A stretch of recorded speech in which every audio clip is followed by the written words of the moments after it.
Sit with your emotions, feel them, observe them, but do not suppress them. ना तो आपको उनसे भागना है, ना ही उन्हें सप्रेस करना है, और ना ही उसी इमोशन में अटके रहना है.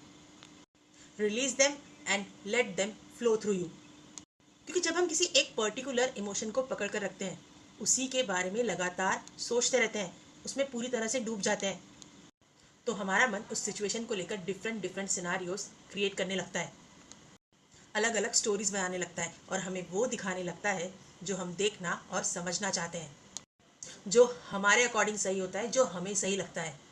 और ये बिल्कुल भी ज़रूरी नहीं है कि हम किसी इंसान या इमोशन के बारे में या किसी सिचुएशन के बारे में जो सोच रहे हैं वही सही हो.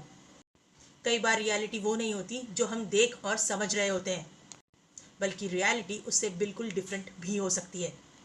पर हमारे मन में पहले से ही उस सिचुएशन या उस इंसान को लेकर इतनी ओवर थिंकिंग चल रही होती है कि हम समझना ही नहीं चाहते, या फिर हम समझ ही नहीं पाते कि रियल में उस सिचुएशन या उस पर्सन की रियलिटी क्या है. हम उसे वही समझते हैं जो उस वक्त हमारा मन हमें उसके बारे में समझाना चाह रहा होता है, और हमारे लिए उस इंसान की रियलिटी वही बन जाती है, क्योंकि यहाँ पर हम अपने मन के मैनिपुलेशन में, उसके ट्रैप में फंस चुके होते हैं. और अगर आप सच में उस ट्रैप से बाहर आना चाहते हैं और उस इल्यूजन को तोड़ना चाहते हैं, तो आपको उन इमोशंस में इंडल्ज होने की बजाय उन्हें ऑब्जर्व करना सीखना होगा और उन्हें लेट गो करना होगा, क्योंकि तभी आपको मेंटल क्लैरिटी मिल पाएगी. तभी तो ये जो हमारे इतने महान संत हुए, जो इतने सारे दोहे लिख गए, वो ऐसे ही नहीं लिख गए. उन सभी दोहों के पीछे जीवन का सार छुपा हुआ है.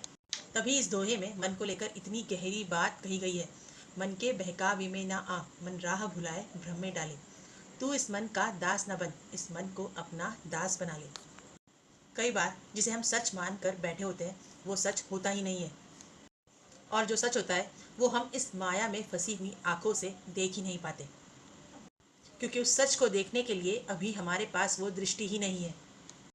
लेकिन हाँ, अगर आपका उस परमात्मा पर विश्वास प्रबल है और उनकी कृपा आप पर है, तो देर सवेर ही सही वो आपको वो दृष्टि दे देते हैं जिससे आप भ्रम से परे की चीज़ों को समझ पाओ, उसे जान पाओ. इसीलिए ख्याली पुलाव मत पकाइए, क्योंकि जो सामने है वो बस भ्रम है. और अगर आपको कोई उस भ्रम से बाहर निकाल सकता है तो वो है परमात्मा. आप चाहे जिस भी रिलीजन के क्यों ना हो, आप जिनमें भी मानते हैं, बस उनसे पूरे दिल से जुड़ जाइए, क्योंकि इस भ्रम से बाहर निकलने का रास्ता बस उन्हीं के पास है. हर हर महादेव. जय श्री राधे कृष्णा.